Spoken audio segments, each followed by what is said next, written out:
সময় যখন আর কিছুতে বন্ধুর টেলিফোনে মন বসে না, জানলার গ্রিলটাতে ঠেকাই মাথা, মনে হয় বাবার মতো কেউ বলে না, আয় খুকু আয়, আয় খুকু আয়, আয় খুকু আয়, আয় খুকু আয়, আয় রে আমার সাথে গান গেয়ে যা, নতুন নতুন সুর নে শিখে নে, কিছুই যখন ভালো লাগবে না তোর, পিয়ানোয় বসে তুই বাজাবি রে, আয় খুকু আয়,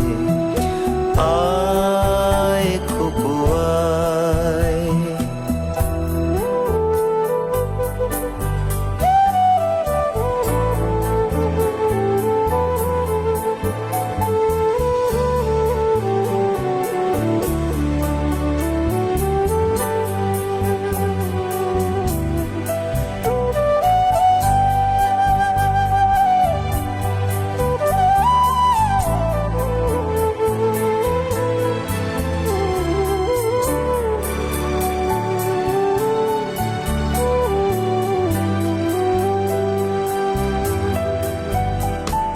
সিনেমা যখন চোখে জ্বালা ধরায়, গরম কফির মজা জুড়িয়ে যায়, কবিতার বইগুলো ছুঁড়ে ফেলি, মনে হয় বাবা যদি বলতো আমার, আয় খুকু আয় খুকু আয়, খুকু আয় খুকু আয়, খুকু আয়, আয় খুকু আয়, আয় রে আমার সাথে আয় খুনি, কোথাও ঘুরে আসি শহর ছেড়ে, ছেলেবেলার মতো বায়না করে, কাজ থেকে নে না তুই আমায় কেড়ে, আয় খুকু আয়, আয় খুকু আয়।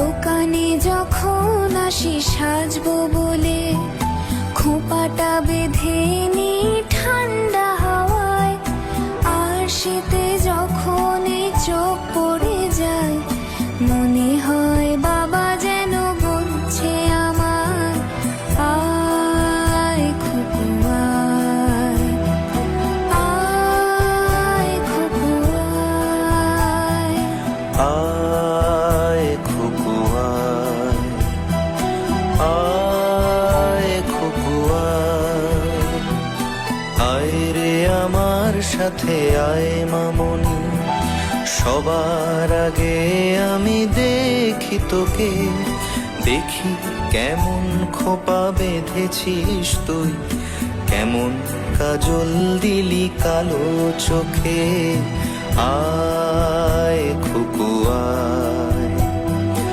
আয় খুকু আয়, আয় খুকু আয়, আয় খুকু আয়।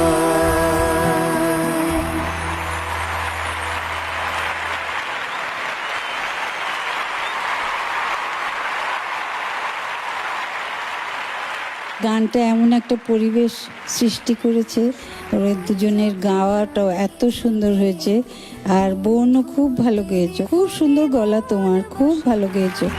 জানলার আয় খুকু আয়, এই ডাকটা চিরন্তন ডাক একটা। এই ডাকটা পৃথিবীর সমস্ত বাবারা তার কন্যাদের ডাকে এই ডাকটা। রাহুল, সবকিছু এখানে জমিয়ে রাখতে হয়, কিন্তু গানের ভেতরেই ওগুলো এক্সপ্রেস করতে হবে।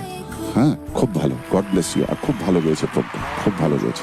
জি বাংলা সারেগামাপা অনেক এপিসোডে অনেক রকম হিস্ট্রি ক্রিয়েট করেছে এত বছর ধরে। তবে আমার মনে হচ্ছে এই নতুন বছরের এই এপিসোড একটা হিস্টোরিক এপিসোড হয়ে রয়ে যাবে।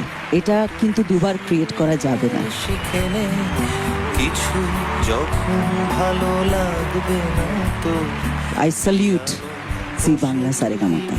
God bless you both of you. আয় খুকু গানটার মধ্যে যে সারল্য আছে, গানটা লেখা, সুর, গাওয়া, সেই সারল্যটা আজকে তোমাদের থেকেও পেলাম। আর তুমি যে তোমার বাবাকে হারিয়েছো, তোমার গানের মধ্যে কিন্তু তুমি সেই ছাপটা ফেলতে দাওনি, পড়তে দাওনি সেই ছাপটা। এটা কিন্তু তোমাকে অনেক দূর নিয়ে যাবে শিল্পী হিসেবে, আমি এইটুকু বলতে পারি। একটা খুব স্পেশাল জিনিস আজকে দেখলাম, আমার খুব আনন্দ হলো দেখে।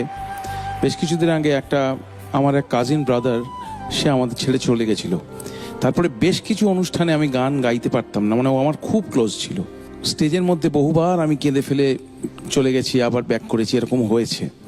কিন্তু একজন শিল্পীকে সবসময় তার ভেতরের আবেগকে কন্ট্রোল করে তার পারফরমেন্সটা স্টেজে দিতে হয়। সবার সামনে সবকিছু শেয়ার করা যায় না। এটা আমি আজকে রাহুলের কাছে দেখে শিখলাম যে রাহুল কি করে এই আবেগটাকে কন্ট্রোল করে এত ভালো গাইলো, এবং যেখানে বাবা শব্দটা রয়েছে, বাবার রোলটা ও প্লে করছে ওর গান দিয়ে। ওরা ভাই বোনে কতটা কন্ট্রোল করে এটা গাইলো, মানে তোকে অনেক অনেক অনেক স্যালুট। এটা একটা বিরাট গুণ। আর